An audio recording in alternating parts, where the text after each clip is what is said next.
tu es là, nous le croyons. Et pour cela, nous te disons merci. Merci, Jésus. Amen. Que Dieu vous bénisse. Que Dieu vous bénisse. Que le Seigneur Jésus que nous célébrons ce matin te bénisse, bien-aimé. Est-ce que tu peux encore pousser les cris de joie pour célébrer Jésus?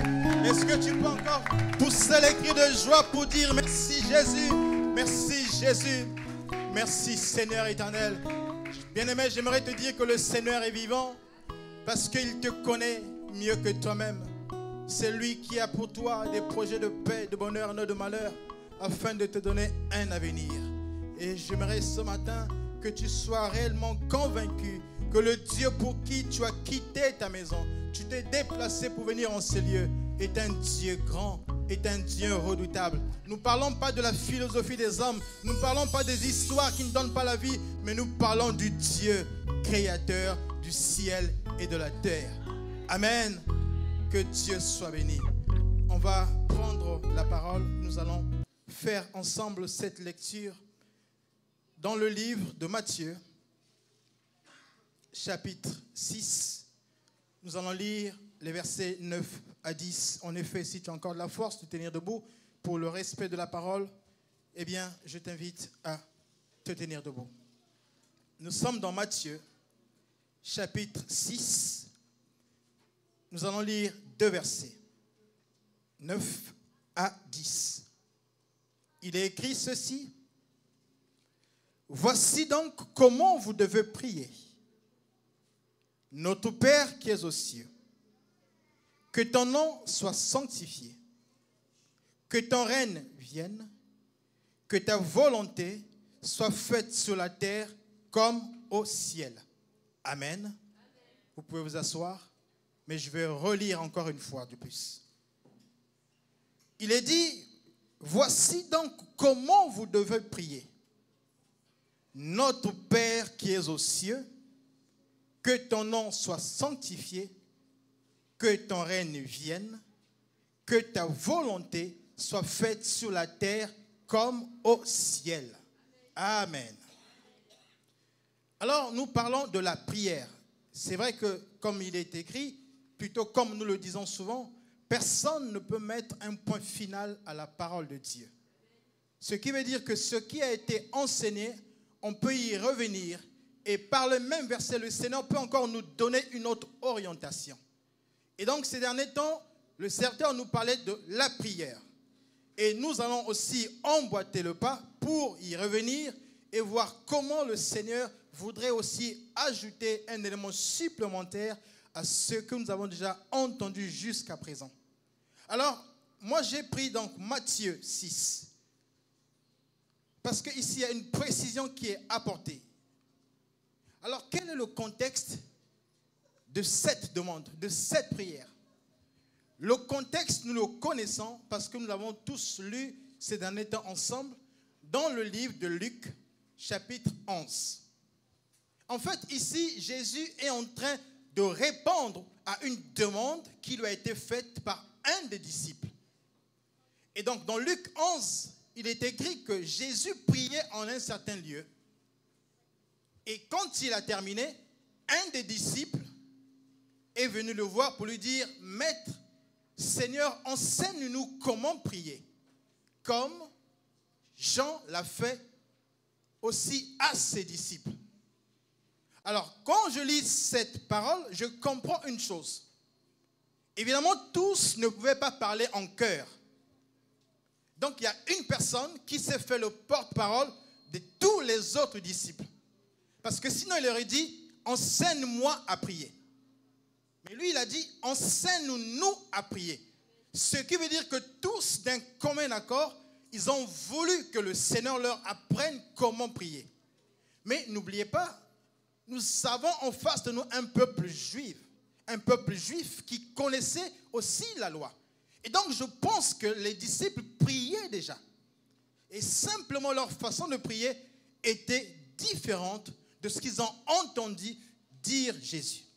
Voilà pourquoi ils sont venus le voir pour lui dire « Enseigne-nous ». Et donc, nous comprenons que la prière s'enseigne.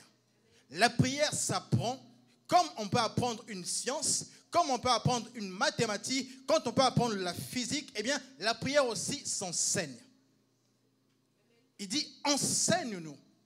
Et donc, dans le contexte, si vous savez, la Bible, il y a beaucoup d'expressions qui tirent leur étymologie en grec, parce qu'à l'époque, ça a été traduit. Jésus parlait en araméen. Mais ici, la signification, en fait, de enseigner, en grec, ça veut dire didasko. Et didasko veut dire montre-nous, transmets-nous, instruis-nous. Donc, en fait, ils ont voulu qu'il leur explique, qu'il leur montre.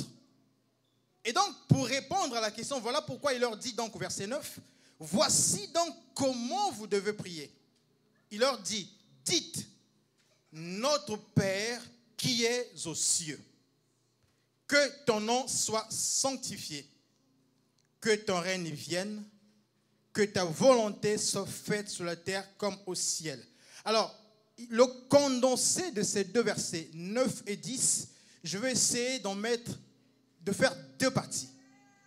La première partie commence au verset 9, là où il est écrit « Que ton nom soit sanctifié ». Et donc la suite, c'est à partir du verset 10, « Que ton règne vienne ». Donc en fait, je dirais, les deux versets couplés, je divise en deux étapes.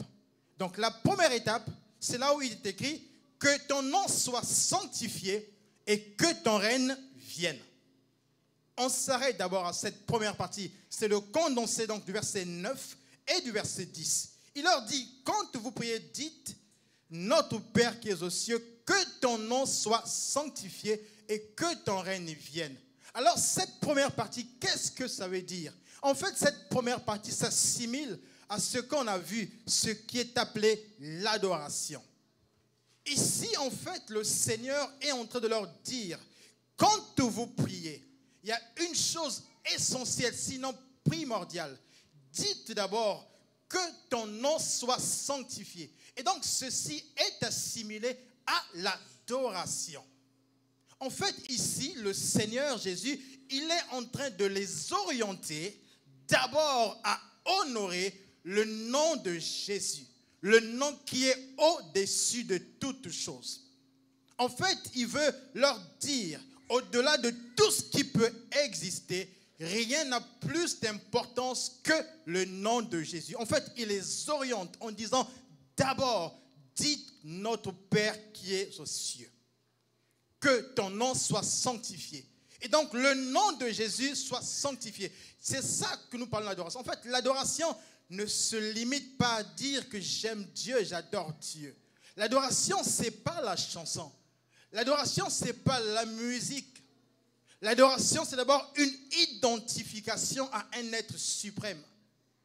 Quand j'adore, je m'identifie à quelque chose. Je m'identifie au Dieu créateur du ciel et de la terre. L'adoration, c'est une vie. L'adoration, c'est une façon d'être. L'adoration, c'est une vie au quotidien, en tout lieu où je me trouve en tant qu'enfant de Dieu. Donc l'adoration, ce n'est pas simplement une partie. Chanter vient simplement exprimer ce que j'ai dans mon cœur. En fait, quand j'adore, je vénère, j'honore, je célèbre, je glorifie d'abord l'être par excellence qui est Jésus, pour le mettre à sa première place, à sa juste valeur. Et ce n'est qu'après que le reste suivra. Donc quand une personne chante, c'est l'expression du cœur concernant Dieu. Donc la musique est un support qui vient simplement accompagner d'abord ce qui émane de mon cœur, parce que je sais que d'abord Dieu seul devrait être adoré. Est-ce que vous suivez avec moi, bien-aimés? Et donc c'est très important. Et donc l'adoration, le pasteur Freddy en a parlé, on ne va pas longtemps rester, mais cependant, je voudrais quand même mettre en avant quelque chose. Vous savez, aujourd'hui, on a encore appris que l'adoration, c'est d'abord adorer le Père. Or, le Père, il est éternel. Pourquoi? Parce qu'il vient dans l'éternité. On a aussi dit que l'adoration, c'est le Père qui est au ciel. Vous avez lu avec moi, notre Père qui est aux cieux. Donc, le Père est au ciel. Et donc, le Père qui est au ciel, il est en même temps l'incarnation sur terre par une voie virginale, à savoir Jésus qui est né par la femme. Mais il est venu comme un fils, cependant il est en même temps Dieu, dans toute sa splendeur et dans toute sa grandeur. Voilà pourquoi nous disons que Jésus n'est pas le fils, mais c'est Dieu lui-même. Et donc on a compris que Dieu est dans les cieux, mais il est aussi sur terre au travers de Jésus. Car c'est par Jésus que nous avons cru. Et c'est par Jésus que nous avons accepté qu'il y a un Dieu dans les cieux. En d'autres termes, quand nous adorons Dieu qui est dans les cieux, et nous qui sommes sur terre, nous adorons aussi Dieu qui est sur terre au travers de Jésus. Or, on a dit que le Père, c'est celui qui a toute la puissance, n'est-ce pas? Le Père, c'est celui qui a tout créé. Le Père, c'est celui qui a fait toutes choses. Alors, si le Père, c'est celui qui a fait toutes choses, c'est celui qui a tout fait par la seule puissance de sa parole, qu'est-ce qui lui est impossible? Qu'est-ce qui lui est impossible à ce Père? S'il est aussi grand, s'il est aussi puissant, s'il est aussi redoutable. Alors, Dieu dit, méchants que vous êtes, vous savez donner des bonnes choses à vos enfants. À combien plus forte raison, moi, le Père? Alors, bien-aimé, c'est quoi la situation? Parce que tu n'as pas de mariage, tu ne t'es pas marié? Parce que tu n'as pas d'enfant? Parce que tu ne travailles pas? Parce qu'il te manque de l'argent? Parce qu'il y a une maladie? Et quand Dieu dit, dites d'abord notre Père, en fait, le Père, c'est celui qui a tout le pouvoir. C'est celui qui a toute la potentialité. Quand je l'adore, je ne l'adore pas pour ce qu'il a fait ou pour ce qu'il va faire, mais je l'adore pour ce qu'il est. Qu'est-ce qu'il est? Il est le Dieu créateur du ciel et de la terre. Il est celui qui a accompli toutes choses. Et donc, mon fardeau, je le dépose par terre et j'honore d'abord Dieu. Bien-aimé, tu es malade. Dis à ta maladie, moi j'adore d'abord Dieu. En d'autres termes, je le célèbre parce qu'il est puissant. Parce qu'il est Rapha, parce qu'il guérit et je sais qu'il me guérira. Il y a une difficulté quelconque, celle-ci, elle ne doit pas prendre le pas sur ma vie, mais je mets par terre, par contre, j'honore Dieu. C'est ça que ça veut dire en fait. Et donc l'adoration, c'est d'abord Dieu, le mettre en première ligne, à la première place, en dépit, nonobstant la situation que je peux vivre, malgré la douleur, la difficulté dans laquelle je suis. Je dis, Seigneur, au-delà de toutes ces choses, je t'adore d'abord. Je te célèbre d'abord. Je te magnifie d'abord. Parce que toi, tu connais toutes choses par avance, avant que personne d'autre ne le sache.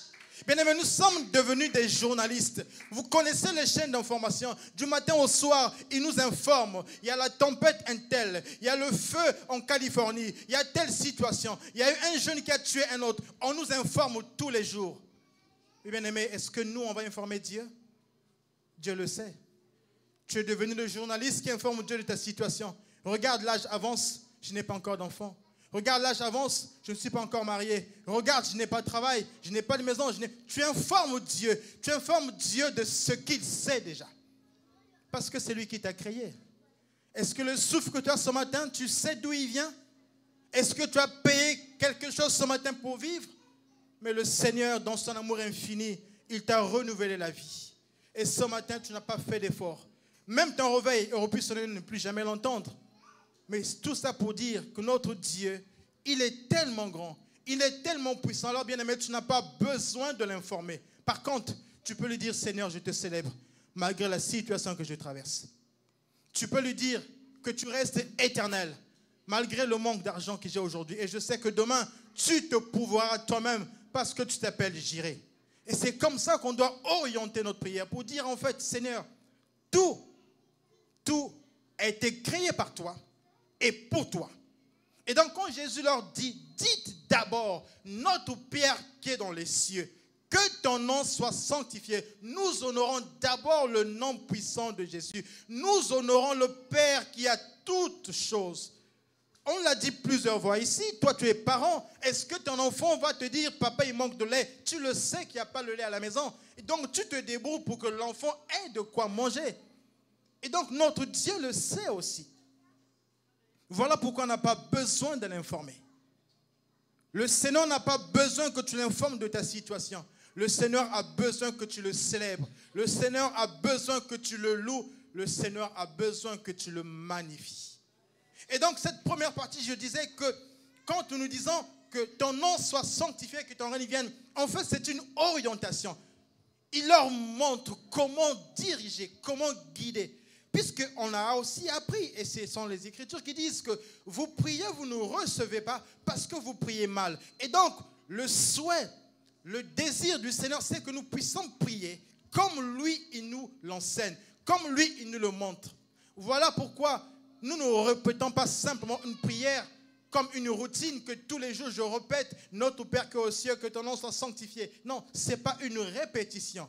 Au-delà de la prière, c'est un enseignement que le Seigneur donne à ses disciples. Et aujourd'hui, c'est nous, ses disciples, qui sommes aussi en train d'apprendre ces choses. Parce que cette parole est arrivée jusqu'à nous aujourd'hui, parce qu'il y a des hommes qui ont travaillé. Voyez-vous? Et donc, il est important, bien-aimés, de savoir comment diriger notre prière, comment nous adresser à Dieu. Parce que c'est très important. Sinon, on va tourner en rond. On va maudire la terre entière pour dire pourquoi. Et parce qu'on ne nous a pas enseigné. Et donc, j'aimerais bien aimer qu'à l'issue de ce temps, à l'issue de ce moment, que tous nous prenons conscience que notre façon de prier doit changer. Tu pries déjà, c'est une bonne chose. Vous savez, on a beaucoup tendance à dire « je prie beaucoup, je prie beaucoup, je prie beaucoup d'heures ». Mais est-ce que tout ce que tu fais est en adéquation avec Dieu? Parce que tu peux prier beaucoup et longtemps, cependant Dieu ne t'entend pas. Or, il est écrit que la prière fervente du juste a une grande efficacité. Et donc le juste, c'est celui qui marche en adéquation avec Dieu, c'est celui qui vient avec humilité, c'est celui qui ne regarde pas ce qu'il sait, à ce qu'il est capable de faire, mais c'est celui qui regarde simplement à la grandeur de Dieu. Parce que lui prend conscience qu'il ne peut rien faire de lui-même. Et donc, bien aimé, c'est important à saisir ça.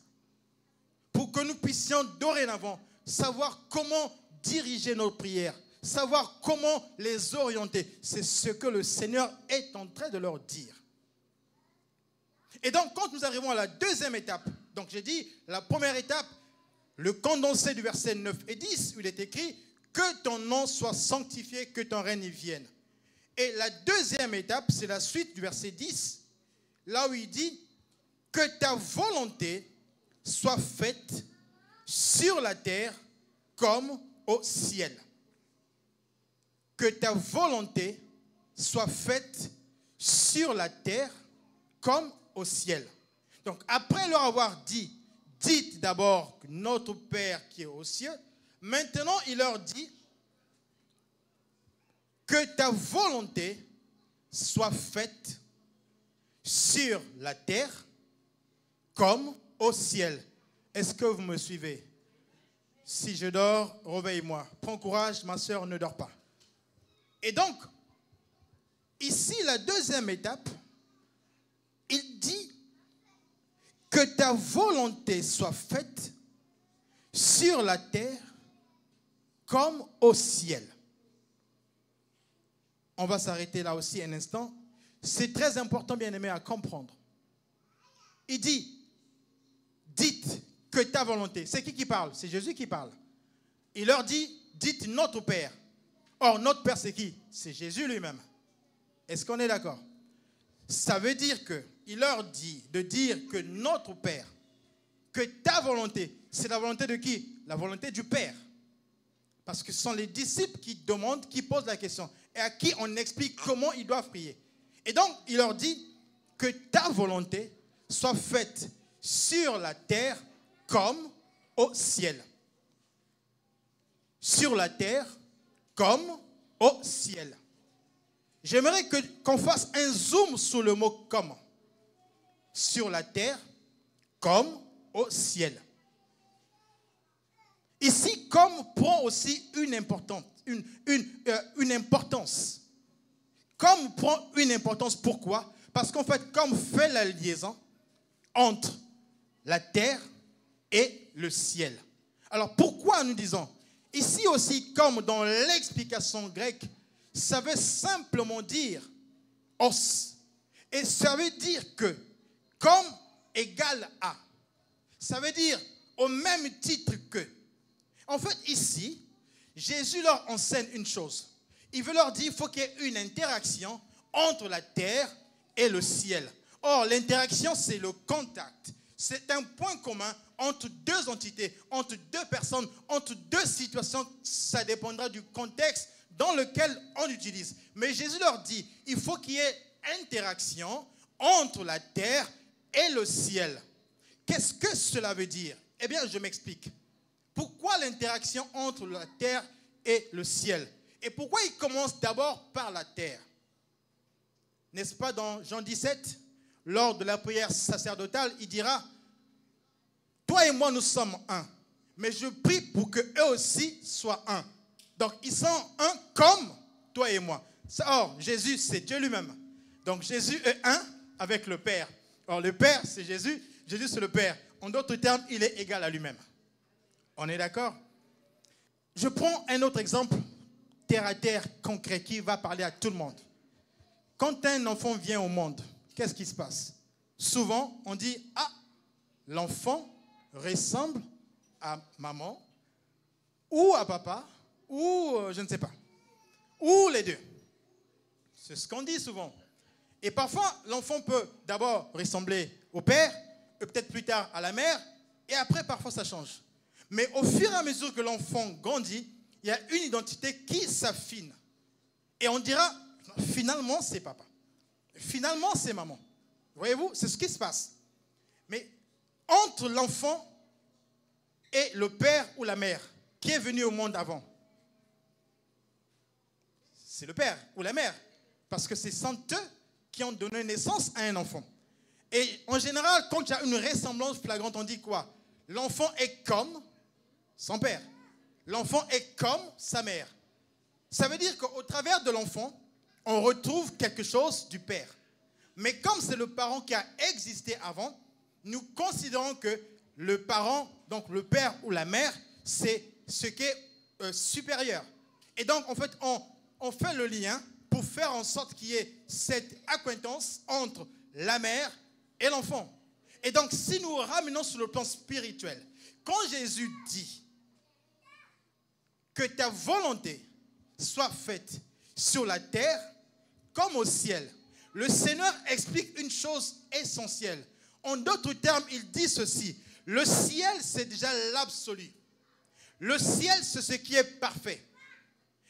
Le ciel, c'est ce qui est juste. Par contre, sur la terre, il n'y a pas la perfection.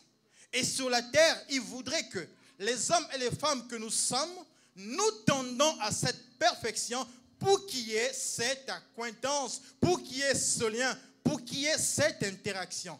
Voilà pourquoi il dit que ta volonté soit faite sur la terre comme au ciel. Bien aimé, au ciel, il n'y a pas de chômage. Au ciel, il n'y a pas de maladie. Au ciel, il n'y a pas de trouble. Au ciel, il n'y a pas de dispute. Au ciel, il n'y a pas de querelle. Au ciel, il n'y a pas de désobéissance. Le seul qui a désobéi a été précipité sous terre. Au ciel, tout le monde est obéissant. Au ciel, les gens travaillent. Les anges travaillent. Les anges le célèbrent. Au ciel, il n'y a pas de problème. Et donc, le ciel, c'est l'image de la perfection. Voilà pourquoi le Seigneur voudrait que sur terre aussi. Vous me direz, mais oui, au ciel, il y a les anges. Oui, c'est un modèle, c'est une image. Toi et moi, nous sommes sur terre. Nous sommes censés marcher à l'image de Jésus. Parce que Jésus, comme dans Genèse, il a dit, faisons l'homme à notre image et à notre ressemblance. Ce qui veut dire que toi et moi sur terre, à partir du moment où on a écouté la parole, celle-ci est venue donner un sens réel à nos vies. Une transformation pour que nous puissions maintenant marcher en nouveauté de vie. Voilà pourquoi maintenant le Seigneur dit que ta volonté soit faite sur la terre comme au ciel. Jésus voudrait que ce qui est parfait aussi au ciel puisse aussi avoir son égal sur la terre. Pourquoi? Parce que, il va regarder un homme, une femme, à l'image de Job. N'est-ce pas? Dieu a témoigné de l'intégrité de Job. Job était sur terre. Ça veut dire que Job marchait dans la perfection. Puisque le Seigneur a témoigné. Ça veut dire que sur terre, toi et moi, humains, nous sommes capables de marcher comme le Seigneur voudrait. Pour qu'il y ait justement ce lien entre le ciel et la terre. Mais entre les deux choses, on parle de la volonté. Est-ce que vous me suivez, bien-aimés? Que ta volonté soit faite sur la terre comme au ciel. Et donc, c'est ça mon problème. C'est là où on va arriver. Alors, c'est dans quoi la volonté? C'est l'élément essentiel. C'est quoi la volonté? La volonté de Dieu serait que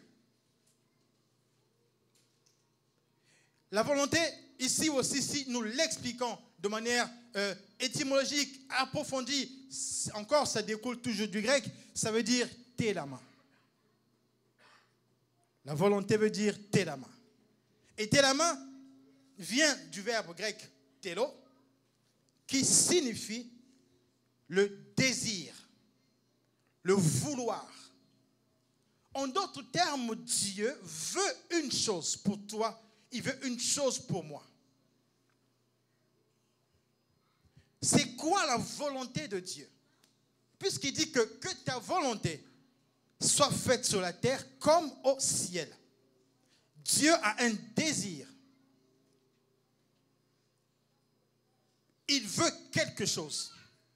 Et cette chose, il voudrait que nous puissions la faire. Et cette volonté, j'aimerais l'expliquer sur la décliner sur trois citations, si je puis me permettre. Donc, nous disons que la volonté, dans son sens réel étymologique, c'est le désir du Père, du Dieu lui-même. C'est Dieu qui désire ainsi. C'est lui qui veut que ça se passe comme ça. Donc, la volonté, c'est ce que lui, il désire pour toi et moi. C'est ainsi qu'on peut parler, premièrement, de la volonté parfaite. C'est ce que Dieu désire. Donc, retenons une chose, quand nous parlons de la volonté de Dieu, que ta volonté sur la terre comme au ciel, nous parlons du désir de Dieu. Et donc, cette volonté, nous voulons la décliner en trois formes. Si nous parlons d'abord de la volonté parfaite de Dieu. La volonté parfaite de Dieu.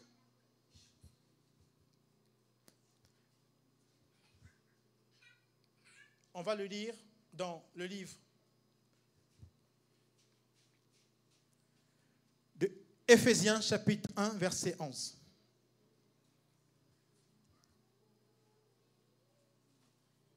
Le Seigneur dit que ta volonté soit faite sur la terre comme au ciel. Éphésiens chapitre 1er, verset 11.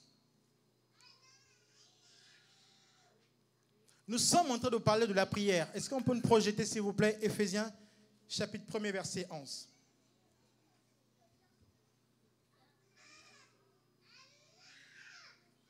Regardez ce qui est écrit.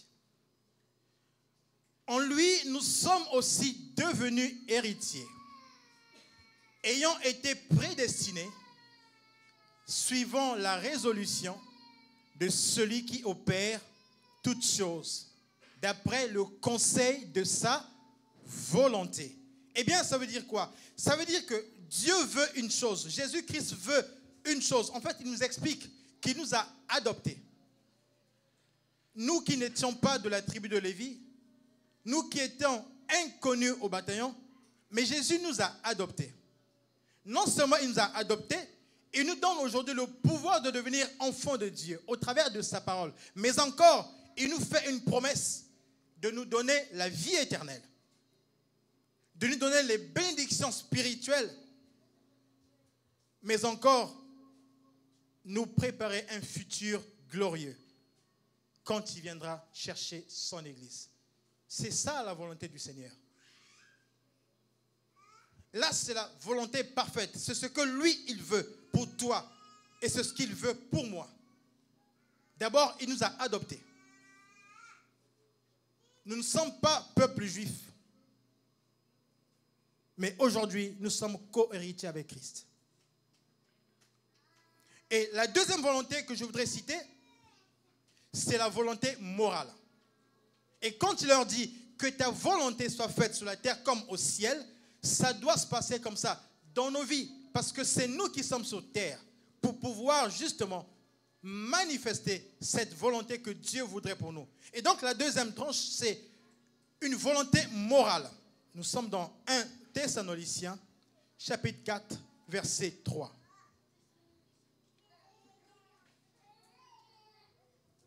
1 Thessaloniciens, chapitre 4, verset 3. Ce que Dieu veut, c'est votre sanctification. C'est que vous vous absteniez de l'impudicité. Ici, en fait, la volonté morale. Le Seigneur, il insiste sur une chose. On doit marcher dans l'impureté. On doit refléter l'image des véritables enfants de Dieu. On doit sortir de l'impudicité, de l'impureté. En gros, de tout ce qui est mauvais. Parce que si, en tant qu'enfant de Dieu, ces choses sont en nous, on ne saura pas prier. Et notre prière ne sera pas en adéquation avec sa volonté. Voilà pourquoi, au-delà de la volonté parfaite, c'est-à-dire ce que lui il a décidé pour toi et moi, nous sauver, nous avoir adoptés pour nous faire rentrer dans sa promesse, il veut maintenant que nous soyons sanctifiés, que nous marchions non dans l'immoralité, non dans l'impureté, mais que nous marchions dans la pureté. Amen. Est-ce que jusqu'à présent vous me suivez? Est-ce que nous comprenons le cheminement? Rappelez-vous le contexte dans lequel nous sommes, où le Seigneur est en train de montrer, enseigner à ses disciples comment prier, parce qu'ils l'ont entendu prier. Il leur a dit d'abord de le mettre lui seul en avant. C'est ça l'adoration.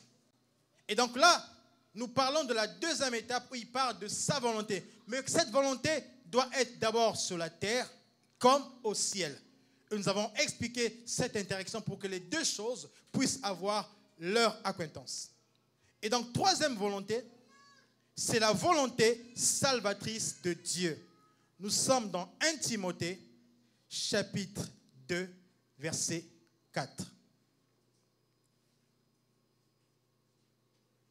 1 Timothée, chapitre 2, verset 4. Regardez ce qui est écrit. Qui veut que tous les hommes soient sauvés? On va remonter au verset 3. Verset 3, oui. Pour mieux le comprendre. Regardez, il est écrit ceci. Cela est bon et agréable devant notre Dieu Sauveur, qui veut que tous les hommes soient sauvés et parviennent à la connaissance de sa vérité. Amen. Et donc ça, c'est la troisième chose. Le désir du Seigneur est que tous, autant que nous sommes, nous soyons sauvés et que nous parvenons à la connaissance de la vérité. Bien aimé, la vérité, c'est Jésus. La vérité, c'est le connaître réellement. C'est ça sa volonté. C'est ça son désir. C'est ça son souhait le plus cher. Que toi et moi, nous puissions le connaître. C'est par ce biais-là que toi et moi, qui étions autrefois étrangers, nous sommes rentrés dans cette alliance. Et c'est par cette déclaration que l'amour de Jésus incarné par son sacrifice à la croix donne accès à quiconque croit en lui pour rentrer dans cette promesse. Bien-aimés, c'est très important. Si nous ne prions pas selon la volonté de Dieu, nous allons maudire tout le monde. On trouvera toujours des choses à redire. Telle ou telle chose ne marche pas parce que ma prière n'est pas orientée comme Dieu veut qu'elle soit orientée. Voilà pourquoi nous parlons de ces choses, pour justement nous donner les armes, les bases, pour que nous puissions nous attacher à celles-ci et faire en sorte que dorénavant nos prières soient orientées autrement et non comme nous le faisons avant. Peut-être qu'avant, je mettais en avant mon problème en rappelant à Dieu, tu ne vois pas ce que je vis. Oui, bien-aimé, Dieu le voit. Il le sait. Il n'a pas besoin de ça. Il n'a pas besoin de ta permission pour savoir que tu es malade. Dieu a besoin de savoir que tu le reconnais comme le Dieu puissant, comme le Dieu tout-puissant, capable de faire toutes choses. Et donc, bien-aimé, c'est vraiment important pour nous de comprendre ces choses pour que maintenant, nous marchions autrement, que nous puissions avoir un autre regard, une autre façon d'être, une autre façon de faire, une autre façon de voir les choses. Parce que nous comprenons ces choses qui sont essentielles pour notre marche avec le Seigneur. Et c'est très important pour nous. Et donc, si on a compris quelle est la volonté de Dieu, puisqu'il dit que ta volonté soit faite sur la terre comme au ciel. Ça veut dire qu'on peut maintenant demander. Matthieu chapitre 7. Est-ce qu'on peut lire Matthieu 7, s'il vous plaît?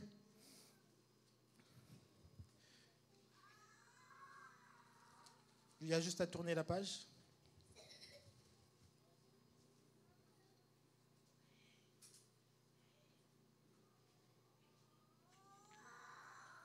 Verset 7.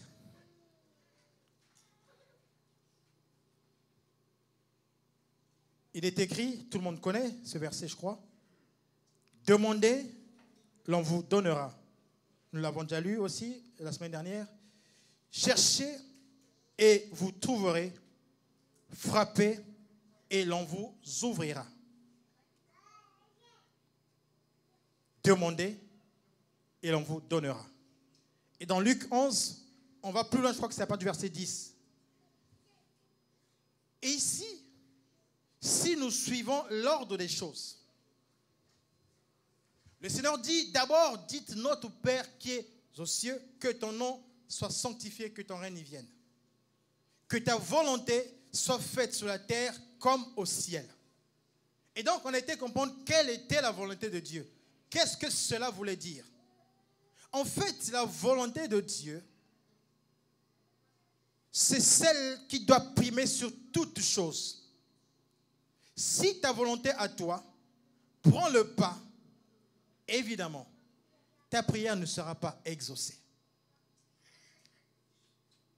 Ta prière n'aura pas son accomplissement. Ta prière ne sera pas efficace. Or, nous voulons, n'est-ce pas, que nos prières soient efficaces, que nos prières montent auprès du Seigneur, que le Seigneur puisse répondre favorablement à nos demandes, à nos doléances. Mais pour cela, il y a une façon de le faire. Mais j'aimerais ajouter encore une chose. Vous savez, quand nous parlons de la volonté humaine, c'est-à-dire ta propre volonté, peut t'empêcher ou peut empêcher Dieu d'accomplir les promesses dans ta vie. Est-ce qu'on peut me projeter Luc, s'il vous plaît, chapitre 22, verset 42. Vous allez comprendre quelque chose. Luc, chapitre 22, verset 42. Et Jésus est au soir de sa vie sur terre, on va dire sur le plan charnel, et il sait qu'il va aller à la croix pour se sacrifier pour toi et moi. Et regardez, il va dire, est-ce qu'on peut repartir avant le verset pour faire une chronologie? Voilà. Là, il est au jardin de Gethsémani. Il est écrit donc, puis il s'éloigna d'eux à la distance d'environ un jet de pierre. Donc c'est Jésus qui s'est éloigné de ses disciples. Et s'étant mis à genoux, il pria. La suite, s'il vous plaît. Disant, Père, si tu voulais éloigner de moi cette coupe, toutefois que ma volonté ne se fasse pas, mais la tienne. Amen. Sur le plan physique, Jésus a vu tout ce qu'il attendait. Sa propre volonté aurait été qu'il ne puisse pas accepter cette mission. parce que c'est ça la chair. Mais il s'est résolu à faire que la volonté d'abord de Dieu devrait s'appliquer et non sa propre volonté. Donc au lieu qu'il puisse éloigner la coupe, mais finalement il dira, j'accepte que ceci se passe comme prévu. Bien aimé, la volonté du Seigneur doit prendre le pas sur notre propre volonté. En fait, toi et moi, on doit faire en sorte que nous puissions repousser la volonté charnelle. On doit faire en sorte de repousser nos propres désirs et nos propres envies pour que notre prière puisse être en adéquation avec le Seigneur. En fait, quand on parle de la volonté, le Seigneur veut que nous puissions nous aligner sur ses desseins, c'est-à-dire sur les plans que lui, il a destinés, sur les plans que lui, il a prévus pour toi et pour moi depuis longtemps. Le Seigneur désire une chose, que toi et moi, nous puissions nous aligner sur ce que lui, il a décidé, sur sa volonté. Que toi et moi, nous puissions s'aligner sur ses desseins. Parce que Dieu a pour chacun de nous un plan. Est-ce que vous le savez? Comme il le rappelle dans Jérémie 29, verset 11.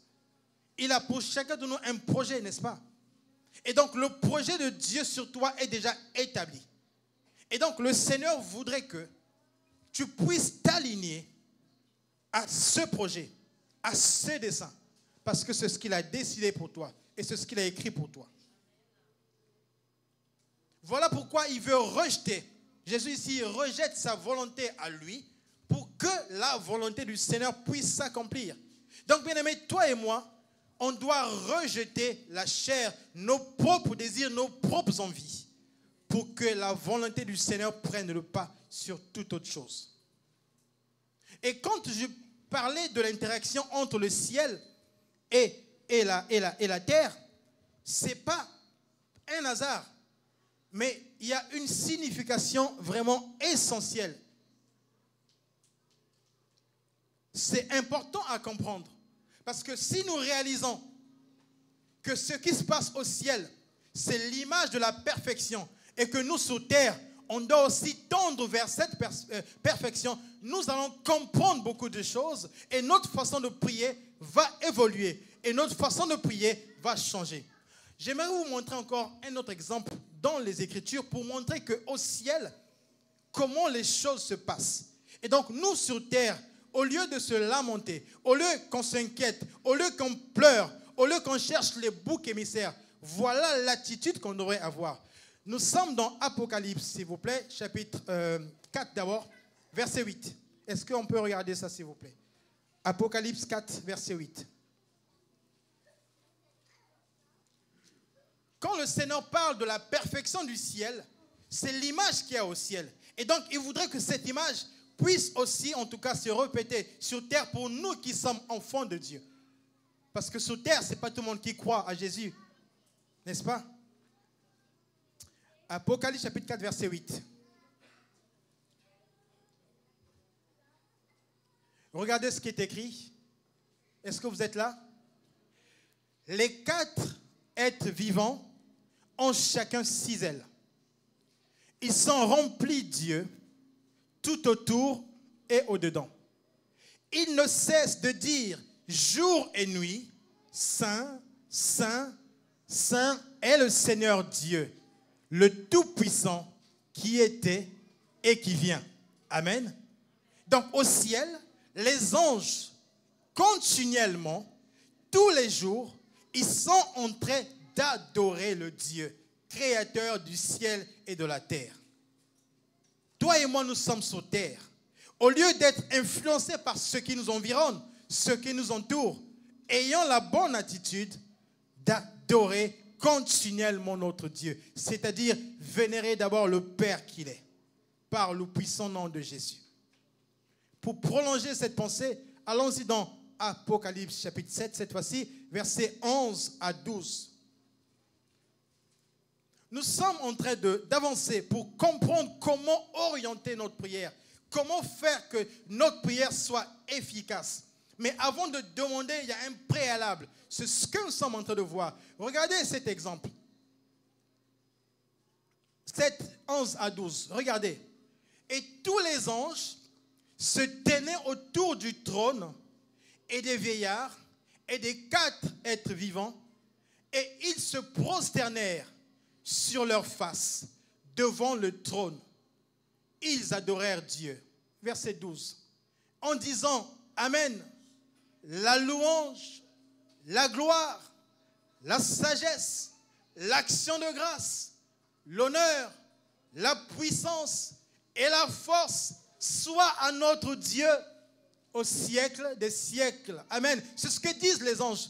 Donc tous les jours ils disent à Dieu soit la louange, à Dieu soit la gloire, à Dieu la sagesse, à Dieu l'action de grâce, à Dieu l'honneur, à Dieu la puissance, à Dieu la force au siècle des siècles. Et donc, bien-aimés, le Seigneur voudrait que nous aussi, dans la difficulté, que je dise à Dieu la force. Dans la souffrance, que je dise à Dieu la gloire. Dans la maladie, que je dise celui qui détient la sagesse. En fait, dans toutes les situations de ma vie, que je célèbre d'abord le Seigneur. Que j'apprenne d'abord à le célébrer. Ne fais pas des calculs, comment je veux faire pour régler telle ou telle situation. Honore d'abord Dieu. Dieu se chargera de la situation. Parce que tu te fais mal à la tête en faisant des calculs. Tu essaies de faire en fait une projection, une transposition. Comment je veux faire? C'est vrai que tu regardes telle ou telle situation, c'est compliqué. Oui, c'est compliqué. Mais devant Dieu, ce n'est pas compliqué. Parce que nous limitons Dieu. Nous pensons résoudre les problèmes selon notre propre intelligence, selon nos propres capacités, selon nos propres moyens. Évidemment, quand nous tentons, nous n'y arrivons pas. Après, nous retrouvons coincés, bloqués, et nous disons que Dieu n'agit pas. Est-ce qu'avant de faire ce qu'on a fait, on a fait selon la volonté du Seigneur? Or, la volonté, nous venons de l'apprendre, c'est d'abord honorer Dieu. Et faire en sorte que cette volonté puisse avoir son interaction, d'abord sur la terre et comme au ciel, pour que le Seigneur acclame. Si moi je demande quelque chose qui ne cadre pas avec la volonté de Dieu, cette chose ne va pas s'accomplir. Voilà pourquoi Jésus est le modèle par excellence. Un moment, il a vu la souffrance venir. Il a dit, si tu peux éloigner de moi cette coupe. Mais au final, il a fait marche arrière pour dire, non, ta volonté doit s'accomplir et non ma propre volonté. Donc, bien-aimé, avant que j'adresse ma prière à Dieu, je dois d'abord refouler, repousser ma propre volonté pour que la volonté du Seigneur puisse prendre place. Demander à Dieu n'est pas une mauvaise chose. D'ailleurs, c'est une chose extraordinaire parce que c'est Dieu qui nous demande. C'est lui qui nous dit de demander, n'est-ce pas? On a lu dans Matthieu 7. Et c'est aussi la même chose dans Luc 11. C'est le Seigneur qui dit de demander. Donc, demander, ce n'est pas une mauvaise chose. Au contraire, c'est une très bonne chose. Mais avant de demander, je dois faire en sorte que ma demande, avant qu'elle sorte pour que je l'adresse à Dieu, que je puisse d'abord m'assurer qu'en amont, j'ai fait ce que je devrais faire pour que cette demande puisse être agréée. En tant qu'enfant de Dieu, on doit demander. Il est important de demander. C'est même essentiel. Si tu ne demandes pas, évidemment, certaines choses, le Seigneur le fera par sa majesté, par sa grandeur, par sa fidélité. Comme on dit, le soleil brille pour le bon et pour le méchant. Mais à un moment, tu dois demander. Allons-y lire, bien-aimés, ensemble dans Jean chapitre 16, verset 24. Je pense que nous l'avons lu pendant le mois de décembre. Jean chapitre 16, verset 24. Qu'est-ce qu'il nous dit? Est-ce que vous avez trouvé?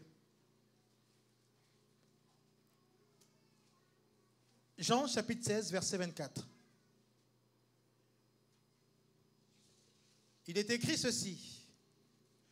Jusqu'à présent, vous n'avez rien demandé en mon nom.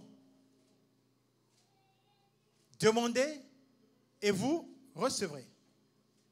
Afin que votre joie soit parfaite. Amen.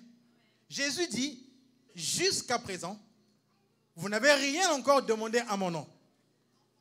Ça veut dire que tu as le droit de demander, mais au nom de Jésus. Amen. Rappelez-vous de la prière du début. Notre Père qui est aux cieux, que ton nom soit sanctifié.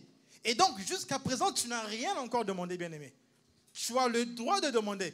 Et tu peux demander, mais tu dois demander au nom de Jésus. Pourquoi? Pour que ta joie soit parfaite. Donc, demande pour que ta joie soit parfaite. Et c'est là où le Seigneur va répondre favorablement à ton besoin. Pourquoi? Parce que tu vas demander selon sa volonté. Et donc, quand on a compris ces choses, voilà pourquoi plus loin, il est dit, maintenant, demandez. Mais quand tu demandes, le Seigneur donnera ou répondra à ta prière en fonction de l'attitude que tu auras manifestée, que tu auras exprimée avant que cette demande soit faite. Oui, on dit oui, mais en tant qu'enfant, je vous demande beaucoup. Oui, je demande beaucoup parce que Dieu me l'autorise. Le Seigneur m'autorise à demander. Je peux demander à Dieu tous les jours, pourvu que ça soit d'abord en son nom et aussi selon sa volonté. Demandons en son nom et selon sa volonté. Parce que si nous demandons selon notre propre volonté, notre prière va se retrouver heurtée face à un mur et il n'y aura pas d'efficacité. Or, nous désirons une chose, que nos prières soient efficaces, que le Seigneur Jésus écoute, nous entende, nous réponde et que notre joie soit parfaite. Bien-aimés, on doit vivre ces choses.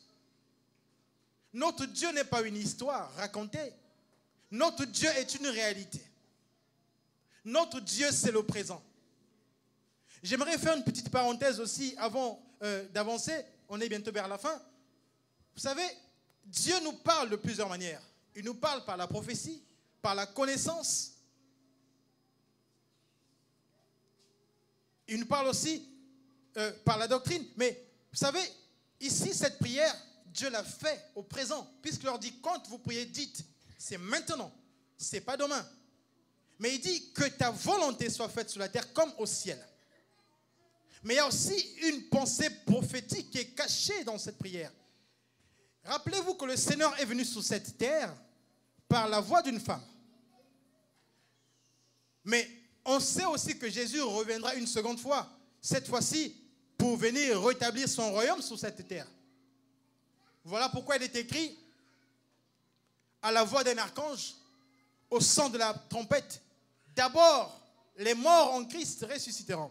Ça veut dire que nous, enfants de Dieu, nous qui avons cru, en ce temps-là, nous entendrons le son de la trompette. Et donc, quand nous entendrons le son de la trompette, Jésus sera revenu rétablir son royaume, nous serons avec lui. Mais comme au ciel, c'est déjà la perfection, et sur terre, pour nous qui aurons cru, nous serons aussi en adéquation avec notre Dieu. Voilà pourquoi c'est aussi une préfiguration, une image de ce qui va se produire en ce temps-là. Donc en fait, c'est une prière, c'est un enseignement d'aujourd'hui, mais c'est aussi une prophétie à venir, quand le Seigneur viendra rétablir son royaume. Pour toi et moi, qui aurons cru jusqu'à la fin, et quand nous serons à même d'entendre le son de la trompette.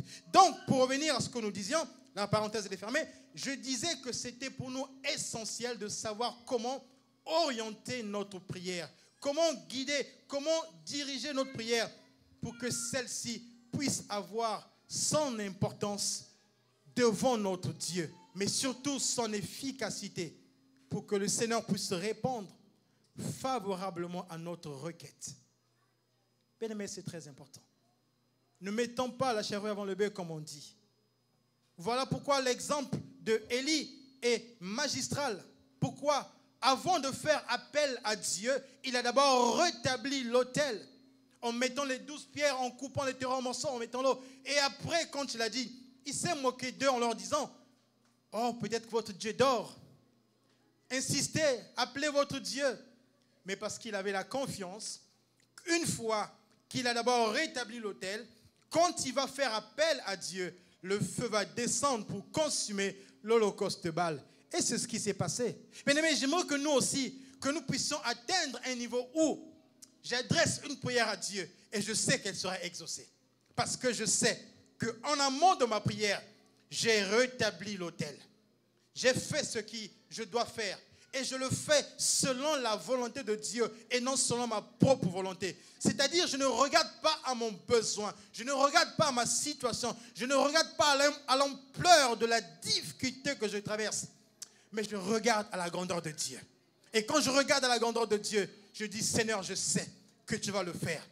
Je ne regarde pas à ma vie. Je ne regarde pas à ma souffrance. Je ne me regarde pas à mes larmes. Mais je regarde à l'immensité du nom de Jésus. Il a dit, vous n'avez pas encore demandé jusqu'à présent, mais demandez en mon nom. Et vous verrez, votre joie sera parfaite. Amen. Pour terminer, allons-y, en tout cas pour aujourd'hui. Le Seigneur permettra, peut-être qu'on reviendra, mais allons-y dans Jean chapitre 5. Donc c'est très important, bien-aimés. J'aimerais que tous, autant que nous sommes, que nous puissions nous révolutionner pour changer notre façon de prier.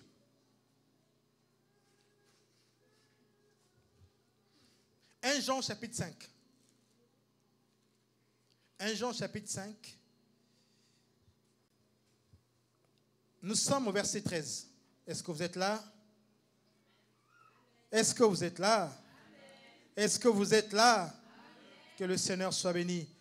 1 Jean chapitre 5, verset 13 à 14. Je vous ai écrit ces choses afin que vous sachiez que vous avez la vie éternelle, vous qui croyez au nom du Fils de Dieu. Nous avons auprès de lui cette, est-ce que quelqu'un peut le dire avec moi? Nous avons auprès de lui cette assurance que si nous demandons quelque chose, selon sa volonté, il nous écoute. Amen. Est-ce qu'on peut le relire encore, bien-aimé? Nous avons auprès de lui cette assurance que si nous demandons quelque chose selon sa volonté, il nous écoute. Bien-aimé, il y a une assurance. Comme je disais à l'image d'Élie, il avait l'assurance que si je rétablis l'autel, que j'appelle Dieu, le feu descendra pour consumer le feu, l'holocauste de Baal. Bien-aimé, c'est la réalité. On doit avoir cette assurance parce que j'adresse ma prière à Dieu, à Jésus. On a dit, Dieu c'est vague, Dieu c'est large, mais nous disons, nous adressons au nom de Jésus. J'adresse ma prière à Jésus. Et donc la suite, regardez avec moi. Et si nous savons qu'il nous écoute,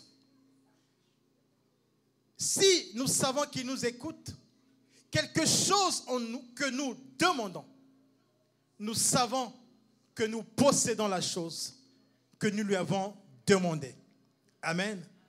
Bien-aimé, comme je sais que Dieu m'écoute, comme je sais que mon Jésus m'écoute, et donc ce que je lui demande, je sais qu'il me le donnera. Et je l'ai déjà vu, même si physiquement ça ne s'est pas matérialisé, je le crois. Parce que je sais que je marche dans la droiture.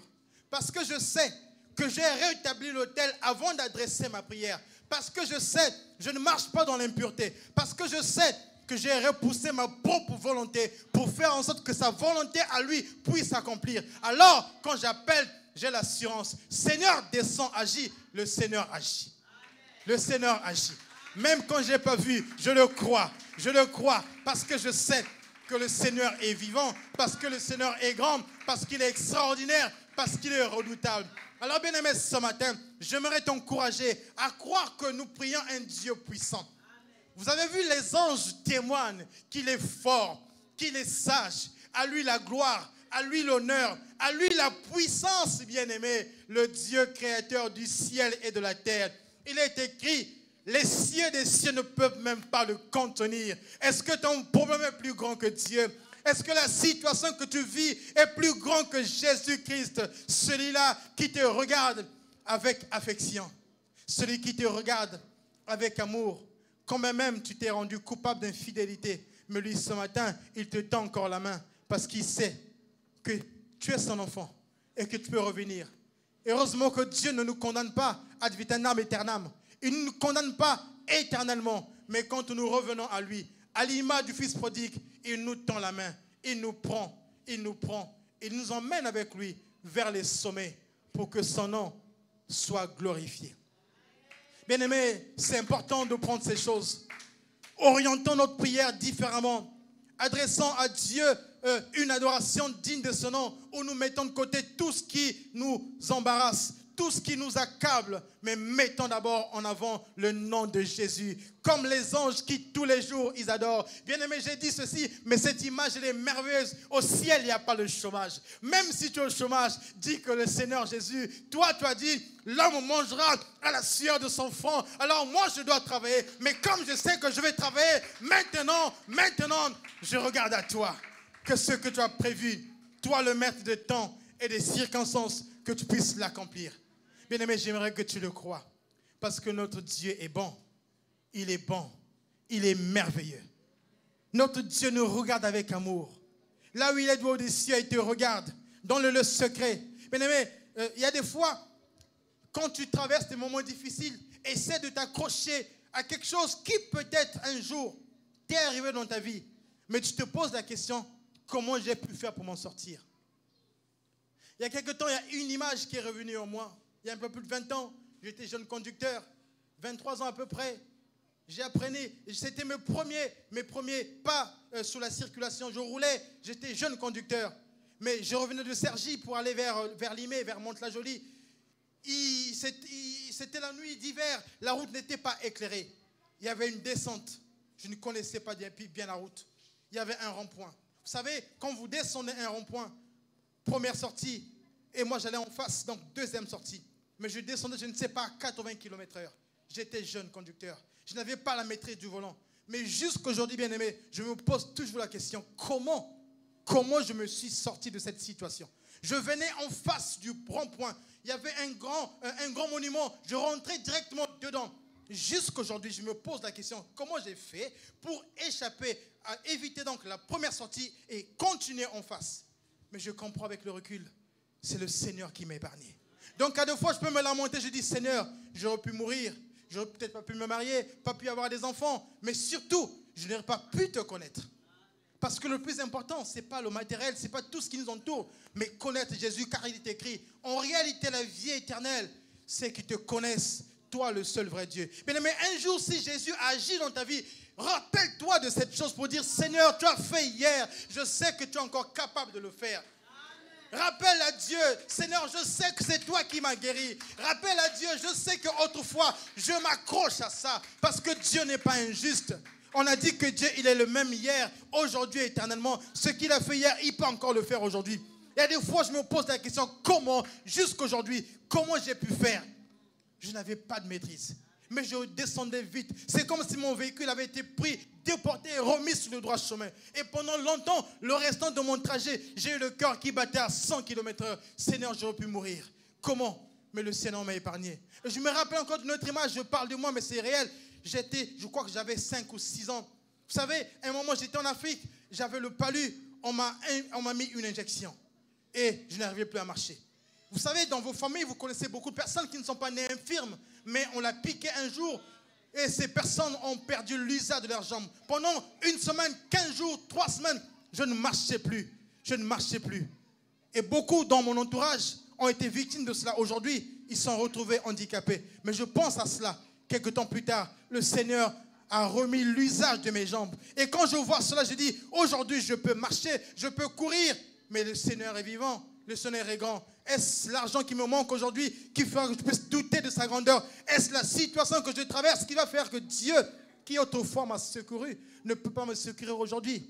Bien-aimés, changeons notre façon de voir les choses. Regardons à la grandeur de Dieu. Regardons à sa puissance. Mon frère, ma soeur, je suis sûr, si tu regardes dans ta vie, si tu fais une introspection, tu vas forcément trouver quelque chose dans ta vie. Et quand aujourd'hui, avec le recul, tu te rendras compte que c'est la main de Dieu. Chacun de nous trouvera quelque chose où il dira que ça, c'est le Seigneur qui a fait ça. Parce que par moi-même, ce n'était pas possible. pas par mes parents, pas par mon frère, pas par ma soeur, mais c'est Dieu. Et si Dieu a permis cela, c'est pour que tu connaisses son nom, mais surtout que tu crois qu'il est capable de changer le cours de ta vie. Est-ce que, bien-aimé, tu le crois? Est-ce que tu le crois, bien-aimé? Est-ce que tu le crois, mon frère? Est-ce que tu le crois, ma soeur? Le Seigneur est merveilleux.